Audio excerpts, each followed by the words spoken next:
En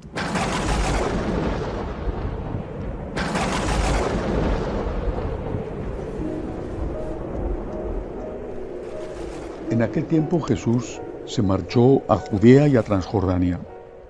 Otra vez se le fue reuniendo gente por el camino, y según su costumbre los enseñaba.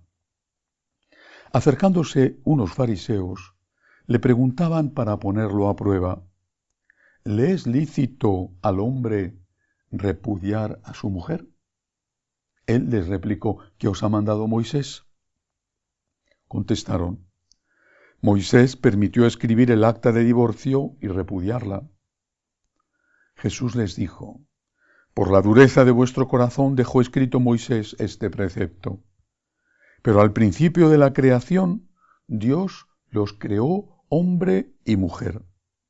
Por eso dejará el hombre a su padre y a su madre, se unirá a su mujer y serán los dos una sola carne. De modo que ya no son dos, sino una sola carne. Pues lo que Dios ha unido, que no lo separe el hombre. En casa, los discípulos volvieron a preguntarle sobre lo mismo. Él les dijo: si uno repudia a su mujer y se casa con otra, comete adulterio contra la primera. Y si ella repudia a su marido y se casa con otro, comete adulterio. Palabra del Señor. Gloria a ti, Señor Jesús. Lo primero que hay que recordar al leer este Evangelio es que Jesús está yendo en contra de lo que creían y practicaban los que vivían con él, los judíos, pero también los que estaban fuera del ámbito judío, los griegos, los romanos y los de fuera del imperio, los partos o los bárbaros. Nuestro Señor no se somete en un tema tan delicado a las normas del mundo. Por eso cuando algunos, en su ignorancia o en su maldad, dicen que Jesús estaba influido por su época, o es que no tienen ni idea de Biblia, o es que no quieren tenerla. Jesús, cuando tenía que hacerlo, se enfrentaba con lo que opinaba la gente de su época, y eso le hacía ganarse enemigos, y que algunos se alejaran. Y el Señor no transigía, no cambiaba, no cedía, no hacía rebajas. Primera enseñanza. Segunda, con toda claridad dice: el que se divorcia de su mujer o de su marido o la mujer y se casa con otra o con otro, comete adulterio contra la primera. No dice: el que se divorcia de su mujer comete adulterio. El que se separa de su mujer comete adulterio. Dice: el que se divorcia y se casa con otra. Por lo tanto, ¿qué está diciendo el Señor? Que esas segundas nupcias no le son válidas al cristiano, no le son válidas al católico. Y esto es exigente. Y esto representó un choque. Incluso algunos le abandonaron, y no es en este texto de San Marcos, pero hay otro donde al escuchar esto, los apóstoles dicen: entonces no merece la pena casarse. Así estaba de extendido el concepto y la práctica del divorcio.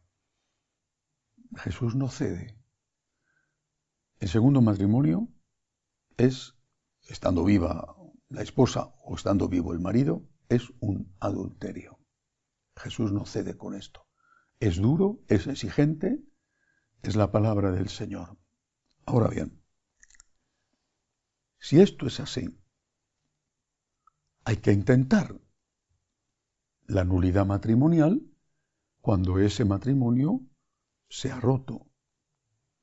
No digo que hay que conseguir a toda costa, pero sí intentar la nulidad matrimonial. Hay quizá elementos que constituyen defectos de cuando se realizó el primer matrimonio, que los jueces de la Iglesia examinan, respetando la justicia y la misericordia, y después dictan sentencia. No le corresponde al, digamos, encausado, tanto porque sea él el que se divorcia o porque sea víctima de un divorcio. No le corresponde hacer el juicio. No se puede ser juez y parte. Lo que tiene que hacer es presentar ante el juez su situación sin mentir, sin presentar testigos falsos, porque eso es querer engañar a Dios y a Dios no le podemos engañar. Por tanto, esta es una opción, la nulidad matrimonial, que la Iglesia ha aceptado desde siempre. Segunda opción, difícil, pero ahí está la opción, contando con la gracia de Dios. Mantener la castidad entre los cónyuges, que no significa que no pueda haber gestos de afecto fraternal, pero sí renunciar a las relaciones maritales. Y entonces vives con un compañero o con una compañera, como dos religiosos, dos monjas pueden vivir juntos, como dos amigos pueden compartir un apartamento. Esa es una opción difícil, pero eso te puede permitir, la opción de mantener la castidad te puede permitir estar en gracia y comulgar.